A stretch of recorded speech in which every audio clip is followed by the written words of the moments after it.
things that we typically don't think about when we are looking for locations. As Ed stated before, large corporations and government entities put so much time and energy and money into figuring out what is the best location for my site. Small businesses say, I mean, interloop, because that's where everybody is. Something small, but like on a corner, I want it to be like a lot of people. That's our requirements. We don't take into consideration, well, what's the void analysis of this property? What's the risk analysis? Households and income, what do those numbers mean? Because I think sometimes we look at a number and we're like, oh, it's big, but we don't know what those numbers mean.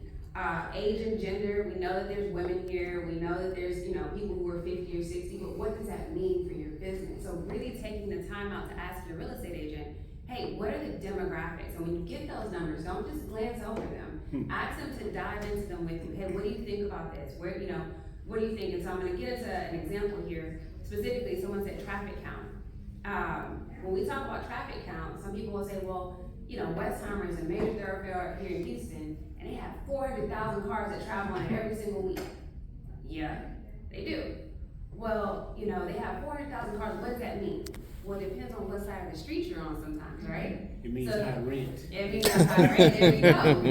It means high rent, but are you gonna get the people you need? Because if Starbucks is on the going to home side and not on the going to work side, are they gonna get the traffic that they need? Because I'm gonna tell you, I'm not turning back, I'm not making that U-turn in Houston. I need to be able to get it on the way and go right to where I'm going. So are you on the right side of the street when we're talking about traffic count? It can have a huge traffic count number and still not mean anything for your business.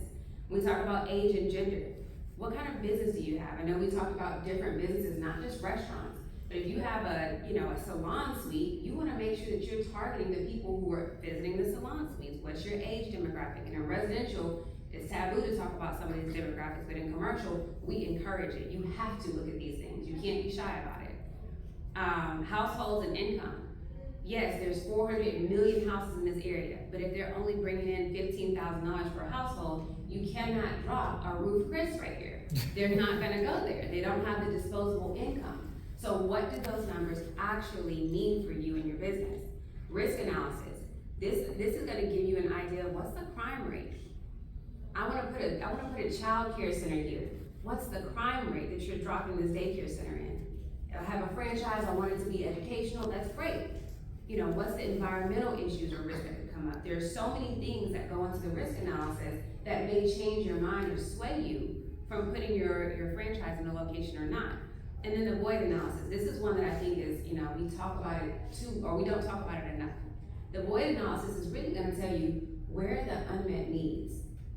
So I'm looking in this area and there's not, I'll tell you specifically, we went to 3rd Ward, and I remember we were hosting an IMOC session. And in that IMOC session, I would always ask my dad, I'm like, can you please stop at Starbucks?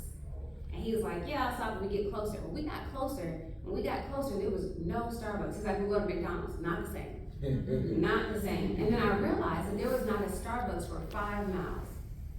So when we talk about a void analysis, I'm saying there's not a coffee shop like a Starbucks within a 5-mile radius of this particular location. So what does that mean for somebody who wants to have a franchise as a coffee shop? There's an opportunity for you to take advantage of unmet needs. So, looking at those different things when you're looking at site selection, it's a lot deeper than just, is it a high traffic count? Is it something, is it this, is it that? We really have to start digging deeper into the numbers. And real quickly, even on that, because I know we're getting close to out of time here, even on the demographics, sophisticated demographics that you get, you still have to do some more work as well, right? So sometimes you can have good demographics, and you have good traffic, but how fast is that traffic going, right? Is it on a 55-mile-an-hour street and people are gonna stop or not? Probably not, right? And the other thing is, the city of Houston did a social compact study about 15 years ago, because what they found was that in some of these underserved, underinvested communities, demographics is not the only thing you have to look at. Because when you look at traffic count, and there are a lot of folks don't have cars. I mean, they catch public transportation. So you have to look at walking traffic to see how many people are actually walking.